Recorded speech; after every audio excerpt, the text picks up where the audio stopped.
Well, well, well, how the turntables. Meanwhile, I'm not cutting my hair till Chelsea win a single Premier League game, Hearts go one step closer to title glory, and Neymar's accused of assaulting Robinho's son? This is DMAC Daily. There was a brief moment where a utopian timeline seemed within reach. Arsenal crumbling on all four accounts spectacularly. Spurs destined to go down.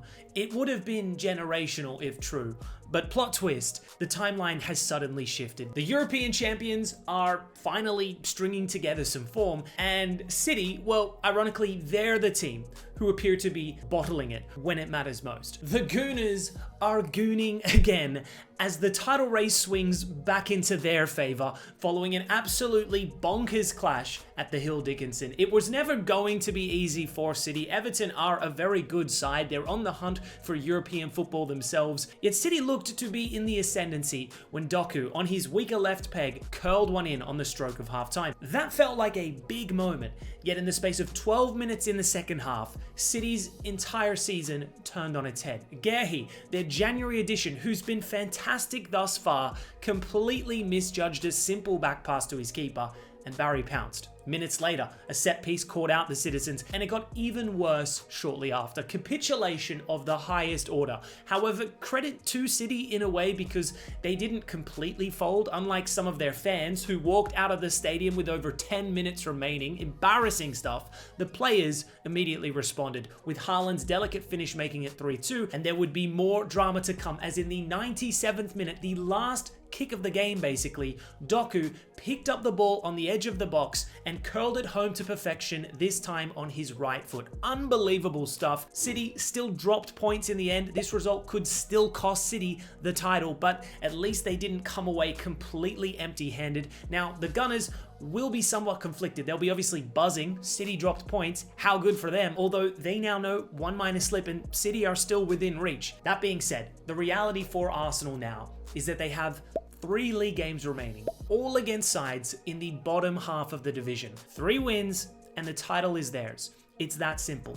City, meanwhile, can't afford to drop a single point moving forward. They have a trickier run of games plus a more congested fixture schedule. What a wild season this has turned out to be, yet I can't help but feel as though there's more drama, more chaos to unfold. Like if West Ham beat Arsenal this weekend, the internet might just explode. Elsewhere in the Premier League, and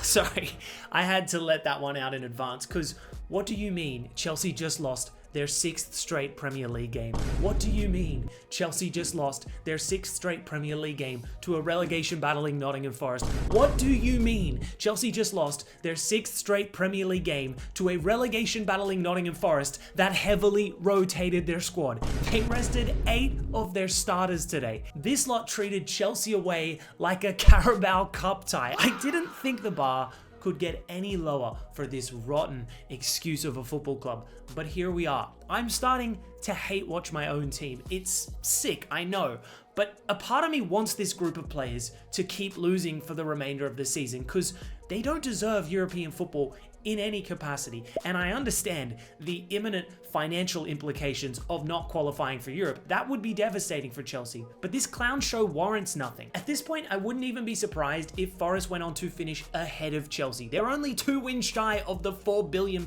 calamity after all. I mean, Thiago Silva's face says it all, right? It's beyond analysis. When you have players like Adarabioyo still in the starting 11, we've been letting Achiampong rot on the bench all season in favor of guys like Adarabioyo, Badiashile, Fofana, all of which chronically underperform or are simply not good enough. Bajoel Pedro, the entire team looks devoid of quality at this point. The only positives that I can conjure up are the fact that Colwill made his return and that Derry in his 45-minute display was Chelsea's best player. He sadly suffered a nasty blow. Hopefully he'll make a swift recovery.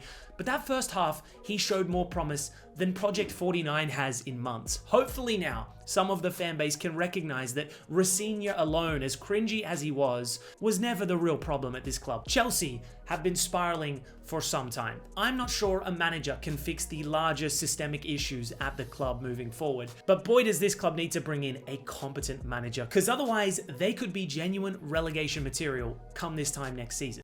Switching gears to a more upbeat development in European football.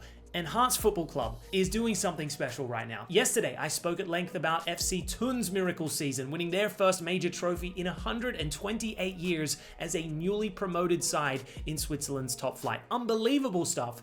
And we're now seeing something similar currently unfold in Scottish football. As we know, there are two traditional powerhouses in this country. Celtic and Rangers have both won the title 55 times. The nearest team to them are both Hearts and Aberdeen, with 4 titles each respectively. The disparity has only grown further in recent history. In fact, the last team to win a league title that wasn't either of the two Glasgow Giants was back in 1985, a young Alex Ferguson leading Aberdeen to the title. Now, last summer, there was an interesting development. Tony Bloom, the owner of Brighton, invested a 29% stake in Scottish club Hearts with the sole intention to, quote, disrupt the pattern of domination which has been in place for too long. A notable recruitment push then unfolded in the summer. 5 million spent on 10 new signings, the majority of which were relatively unknown at the time, so there was minimal expectation approaching this campaign. After all, Hearts finished 7th last season. Plus, Celtic and Rangers' summer spend vastly outweighed theirs, yet surprisingly, Hearts started the 25-26 season in electric fashion, going unbeaten in their opening 12 league games. New recruit Claudio Bravo, who was picked up from second-tier Norwegian club Alisons for a little over 500k, was tearing the division apart. Similarly, Alexandros Kirizidis, who arrived from Slovakia on a free transfer, was causing all sorts too. By December, Hearts had already beaten Celtic and Rangers both home and away in the league. It is worth noting that the two Glasgow clubs have regressed significantly this past year, but despite that reality, Hearts have continued to overperform to an exceptional degree for the entire season. After 33 games, they were still sat top of the league. This is where it gets really interesting, because Scottish football's top flight then splits into 2 stages, from matchday 34 to 38, with the top 6 sides playing each other once more and the bottom 6 sides doing likewise. Last week, Hearts came from behind to beat arch enemy Hibernian on the road, and today a fresh test awaited them. Rangers at home. The away side hit the front early on before Hearts equalized in the second half. Hearts kept pushing, and then in the biggest moment of their entire season, Lauren Shankland, their skipper,